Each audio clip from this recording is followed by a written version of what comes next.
책을 통해 제주의 현재를 들여다보는 책 속의 제주 이어갑니다. 모슬포에서 책방을 운영하는 신의주 책방지기와 함께하는데요.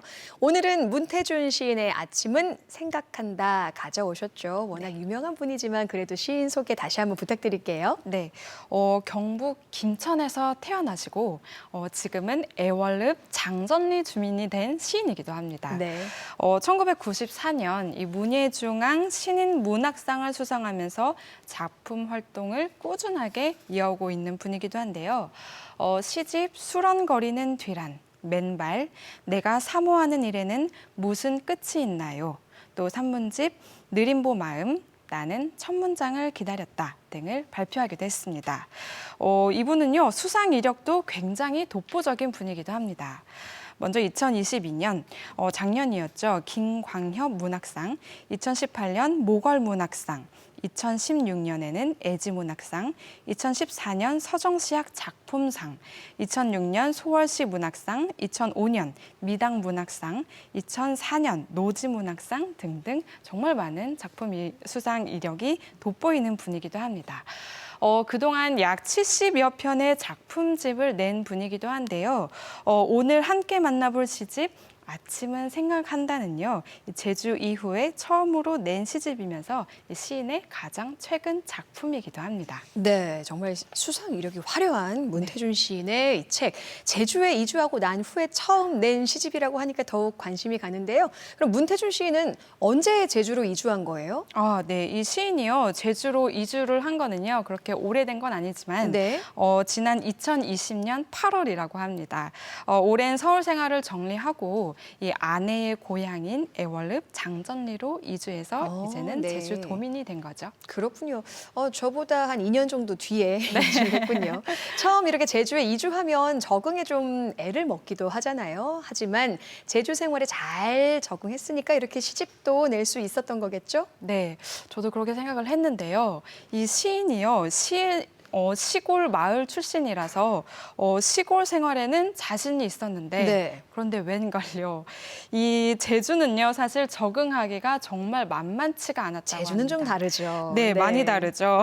제주는 이 내륙의 자연과 달리 구름이 굉장히 빨리 지나가기도 하고 또 불현듯 태풍이 아주 거세게 있는가 하면 밤은 또 왜 그렇게 길고 네. 머리가 정말 깨지도록 사나운 추위가 몰아쳐서 정말 꽤나 시달렸다고 하는데요.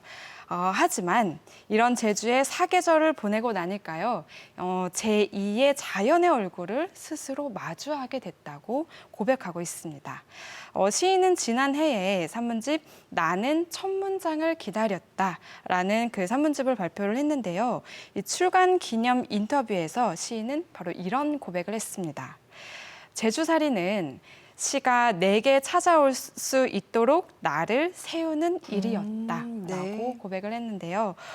이제는 제주살이가 우리나라 대표 이 시인인 서정 시인의 시어를 굉장히 풍성하게 하는 그런 자양분이 되지 않았나 싶습니다. 제주를 맞이했을 때 그 느낌이 제가 느꼈던 그 감정이랑 굉장히 맞닿아 있어서 반갑기도 하고요. 또 우리나라를 대표하는 현대 서정 시인이 제주살이를 통해 더욱 풍성한 작품 세계를 이루고 있다고 하니까 또 반갑기도 합니다. 시집 아침은 생각한다. 역시 문학상을 받았다고 하더라고요. 좀 전에 2022년 김광협 문학상 수상했다고 하는데 그 상 맞죠? 네, 맞습니다. 아주 정확하게 짚어주셨는데요. 작년이었죠. 2022년 제7회 김광영 문학상 이 수상작에 바로 오늘 소개해드릴 이 아침은 생각한다라는 시집이 선정이 되었는데요. 네. 심사평이요, 굉장히 인상적입니다. 이 시인의 투명하고 긍정적인 언어가 동시대 인간들의 소중한 꿈을 조금씩 밀어주고 있다라고 심사평을 냈는데요.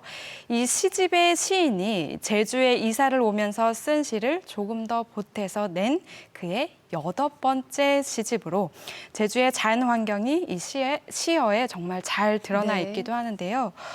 제주를 발견하면서 읽는 재미도 아주 쏠쏠한 그런 시집이라고 볼 수 있겠습니다. 네, 투명하고 긍정적인 언어로 담긴 담긴 이 시 빨리 들어보고 싶습니다. 어떤 시들이 수록되어 있을지 점점 더 궁금해지는데요. 책에 실린 시 중에서 대표 시를 한 편 소개해 주시고 낭독해 주실 거죠? 네, 이 시집의 제목이기도 한 아침은 생각한다라는 시가 이 대표 시이기도 네. 한데요. 사실 이 책의 대표 시인 만큼요, 이 화자가 굉장히 특별합니다. 어떤 부분이 특별한지 잠시 후에 네. 이야기를 좀 나누도록 하고요. 먼저 시 낭송 좀 들려드릴게요. 아침은 매일매일 생각한다. 난 바다에서 돌아오지 않은 어선은 없었는지를, 조각달이 물러가기를 충분히 기다렸는지를, 시간의 기관사 일을 잠시 내려놓고 아침은 생각한다. 밤새 뒤척이며 잠 못 이룬 사람의 깊은 골짜기를, 삽을 메고 농로로 나서는 사람의 어둑어둑한 새벽길을, 함지를 머리에 이고 시장으로 가는 행상의 어머니를, 그리고 아침은 모스크 같은 햇살을 펼치며 말한다. 어림도 없지요. 일으켜줘요. 밤의 정막과 그 이야기를 다 듣지 못한 것은 아닐까를 묻고, 밤을 위한 기도를 너무 짧게 끝낸 것은 아닐까를 반성하지만 아침은 매일매일 말한다. 세상에 놀라워라. 광부처럼 밤의 갱도로부터 걸어 나오는 아침은 다시 말한다. 마음을 돌려요. 개관을 축하해요. 시의 화자가 굉장히 특별하다고 했잖아요. 아침은 매일매일 생각한다. 시의 화자, 아침인 거죠? 네, 맞습니다. 보통은요, 이 시의 화자라면 이 시인을 스스로 대변을 한다거나 네. 혹은 사람인 경우가 사실 대부분이기도 하거든요. 그런데 이 아침은 생각한다에서는 말 그대로 이 아침이 스스로 생각한다는 이야기가 잘 담겨져 있죠. 굉장히 특별하면서도 또 배려 깊고, 또 어떤 부분은 굉장히 배려 깊은 면모를 좀 발견을 할 수가 있는데요. 아침이 되면 혹시 이 바닷가에서 길을 잃어버린 어선은 없었는지를 좀 스스로 돌아보기도 하고, 네. 또 밤을 너무 짧게 끝낸 것은 아닌지 스스로 반성하는 부분이 굉장히 돋보이기도 합니다. 네, 아침은 뭐 그냥 눈 뜨면 맞이하는 자연스럽게 오는 거라고 생각했는데 그게 아니었어요. 많은 염려와 사랑 속에서 축하의 마음으로 오는 거였군요. 참 따스한 표현인 것 같은데요. 쉽게 말하면 이 시에서는 그러니까 아침을 의인화한 거잖아요. 네. 다른 시에서도 이런 특징들이 좀 돋보이나요? 네. 계속해서 이 사물이나 혹은 이 생명이 없는 것에 어떤 생명체를 부과하는, 이제 네. 의인화하는 그런 의인화에서 계속해서 말을 하고 있지는 않지만 사실 이 시집의 몇 편은 꾸준히 그런 태도를 좀 유지를 하고 있어요. 사용하는 시어를 보면요, 굉장히 자연 친화적인 그런 시어가 많이 나오는데요. 돌이나 꽃, 바람 뭐 등등의 자연물이 굉장히 많이 나옵니다. 네. 너무 아름답죠. 그러니까 자연에 대한 그 마음이 시에 참 잘 녹아 있는 것 같아요. 또 다른 네. 시는 어떨지도 궁금한데요. 아, 네. 이번에는요, 꽃피는 봄 하면 정말 떠오르는 시이기도 한데요. 이 시를 한번 소개해드리고 싶어요. 꽃이라는 시이기도 한데요. 시가 굉장히 짧으니까요. 좀 집중해서 들어주세요. 네. 당신은 꽃봉오리 속으로 들어가세요. 조심스레 내려가 가만히 앉으세요. 그리고 숨을 쉬세요. 부드러운 둘레와 밝은 둘레와 입체적 기쁨 속에서 와, 이렇게 예쁜 꽃봉오리, 꽃 화면과 함께 이 시를 들으니까 더욱더 그 시에 품벅 빠져서 함께 감상할 수 있었습니다. 꽃봉오리 속으로 들어가세요. 이 아이가 참 설레게 들립니다. 서정 씨라 그런지 감동과 정서를 아우르는 그 한마디가 정말 돋보이는 것 같은데요. 그렇죠. 아주 짧긴 하지만 이 시어가 굉장히 돋보이는 이유가 바로 조금 더 이런 봄이나 네. 어떤 기운이 조금 만끽하게 되는 그런 게 있어서 또 면에서도 이 시가 굉장히 좀 특별하게 인상적이기도 한데요. 이 꽃망울을 야무지게 닫고 있는 꽃이 좀 떠오르기도 하죠.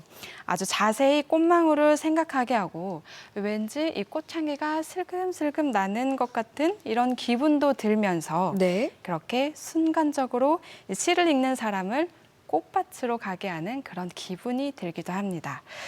이제 곧 벚꽃이 필 시기가 좀 다가오고 있잖아요. 저는 벚꽃을 바라보면서 이 시를 한 번쯤 기억을 해보면 좋겠다라는 이 마음으로 오늘 시를 좀 소개를 드렸는데요.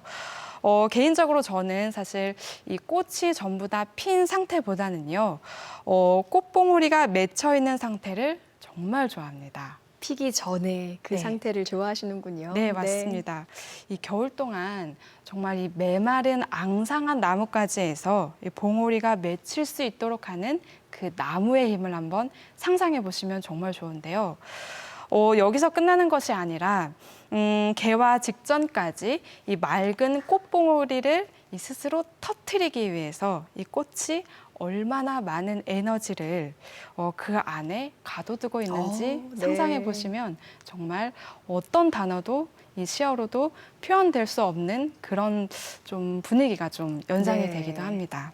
이제 좀 봄이 왔음을 느낄 수 있잖아요. 네. 겨우에 정말 이렇게 움츠러들어 있었는데 네, 맞아요. 꽃봉오리가 탁 피어나는 그런 이야기들, 또 이 화면을 보니까 봄의 생동감, 또 활기, 그리고 꽃이 주는 화사함, 이 모든 게 다 전해지는 것 같습니다. 앞서도 말했지만 시인이 자연을 대하는 방식이 굉장히 인상적이에요. 네, 맞습니다. 자연을 대하는 이 시인의 태도에서요, 어떤 공감과 연대의 그런 느낌이 정말 강하게 들기도 하는데요. 네. 이 인간과 또 비인간 존재들을 한데 모두가 이 유기적으로 연결되어 있다는 거를 이 문태준 시인의 시를 통해서 조금 더 느껴볼 수가 있기도 하고요. 그 방식이 사실 무척 사랑스러운 그런 시어를 또 대신하고 있어서요. 시집을 덮고 나면 자연에 동화되는 듯한 그런 기분이 들기도 합니다. 네. 아마도 이런 자연을 대하는 태도와 이 감성은 제주에 왔기 때문에 절로 나올 수 있는 감성이 아니었나 하는 생각이 듭니다. 그렇기 때문에 네. 제주에 와서 처음으로 낸 시집이겠죠. 자연이 돋보이는 제주에서 이 계절에 읽으면 정말 좋은 시집인 것 같은데요. 이달에는 시집을 만나고 있잖아요. 그런데 시를 어려워하는 분들도 계세요. 물론 저도 그렇고요. 이런 분들이 좀 시를 편하게 즐길 수 있는 방법이 있을까요? 저는 사실요, 이 책방지기이기 때문에 그런지 몰라도 시를 사실 공부하면서 읽습니다. 공부하면서 읽는다고 하니까 더 어렵게 느껴지는데요. 네, 사실 이 시에는 굉장히 함축적인 언어가 있기 때문에 이 시인의 어떤 배경이나 혹은 어떤 시대적인 배경을 살펴보면 이 시를 조금 더 직접적으로 느껴볼 수도 있는데요. 하지만 이 시를 공부해야 한다고 하면 사실 누가 읽고 싶겠어요? 편하게 감상하고 싶은데요. 네, 맞습니다. 시는요, 사실 마음으로 느끼는 것이 맞습니다. 시를 마음으로 온전히 느낄 수 있는 방법을 좀 소개해드리고 싶은데요. 이대로만 하면요, 모두가 이 시를 재밌게 감상할 수 있을 겁니다. 예. 우선 크게 세 가지 단계로 좀 나눠 볼 수가 있는데요. 첫 번째는요, 우선 시를요, 눈으로만 마음으로만 먼저 감상을 해보는 거고요. 네. 두 번째는요, 이 큰 소리로 또박또박 이 시를 따라 읽어보면서 오, 네. 이 입과 두 귀를 열어보는 그런 작업을 한번 해보시고요. 또 마지막으로는요, 큰 소리로 읽어낸 시를요, 이 두 손으로 연필을 쥐고 꾹꾹 눌러서 담아보면서 필사를 좀 해보시라는 거예요. 이렇게 총 3번을 읽어보면요, 그 시가 정말 진한 꽃향기처럼 마음에 새겨질지도 모르겠습니다. 와, 시는 정말 사람들에게 설렘을 주기도 하고 기쁨을 주기도 하고 또 위로를 건네기도 하죠. 그리고 또 무겁지 않아서 네. 편하게 가볍게 읽을 수 있는 게 장점 중 하나인 것 같습니다. 나들이 하기 좋은 요즘 시집 한 편 옆구리에 끼고 전망 좋은 곳에서 여러분의 마음에 이 시어로 새 봄을 들여놓으시면 참 좋을 것 같습니다. 오늘도 친절한 책 안내 잘 들었습니다. 고맙습니다. 감사합니다.